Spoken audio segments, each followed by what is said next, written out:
My name is Gabby Preston, and this is my philosophy of teaching mathematics.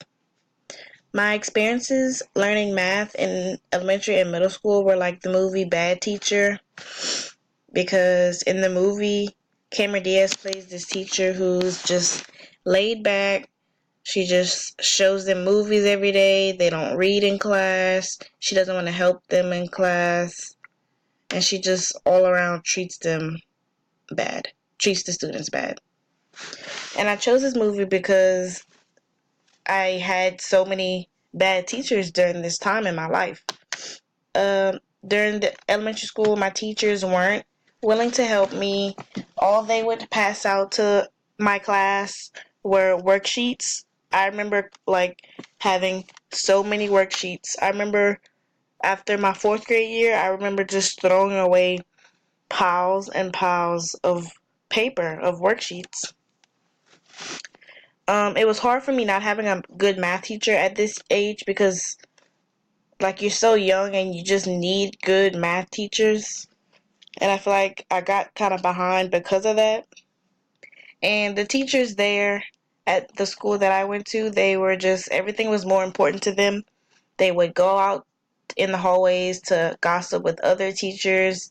They would take phone calls. Sometimes they would just leave the classroom and they wouldn't come back for minutes at a time. They would just leave us in there by ourselves. So, my experiences learning math in high school and college were like the TV show Saved by the Bell. And I chose this TV show because in high school, my math teachers were more babysitters than teachers because they would give us these college workbooks that we would just have to work them for homework. It would be 20 to 50 problems a night, and we would have to work them, and they were college level, and we were confused because we were never even taught this. So whenever the bell rang for the class to be over, we were so relieved. We were literally saved by the bell.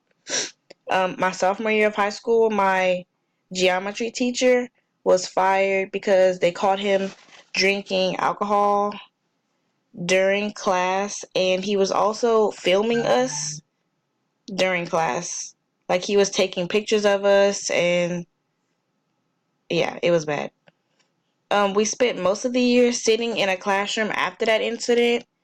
They didn't find a replacement, so we just sat in the room with no adult supervision, no teacher. It was just a bunch of 16-year-olds just in a classroom doing nothing.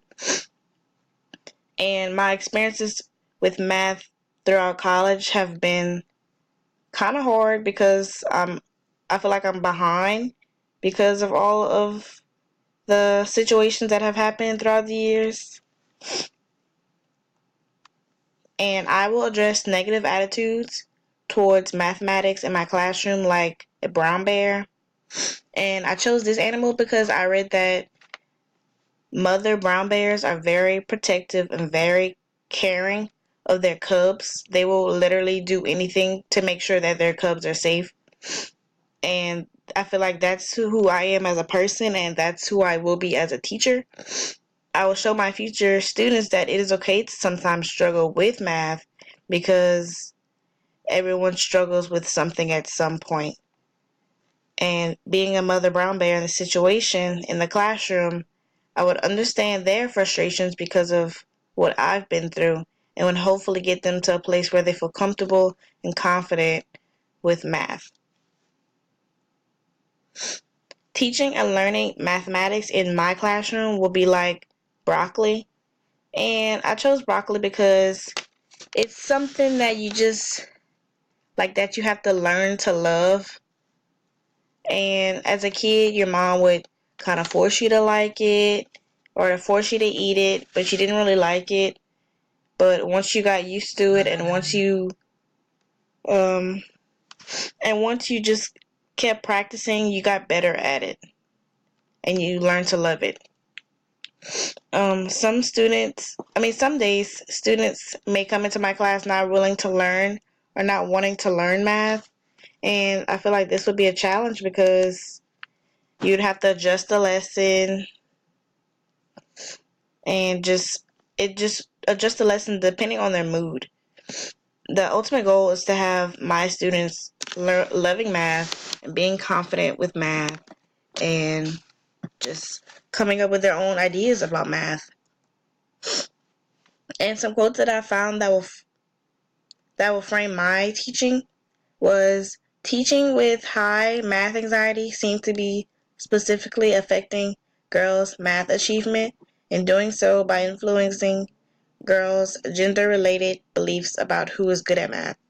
So this basically means that like we all were raised like boys are more or better at math and science and girls are better at reading and English.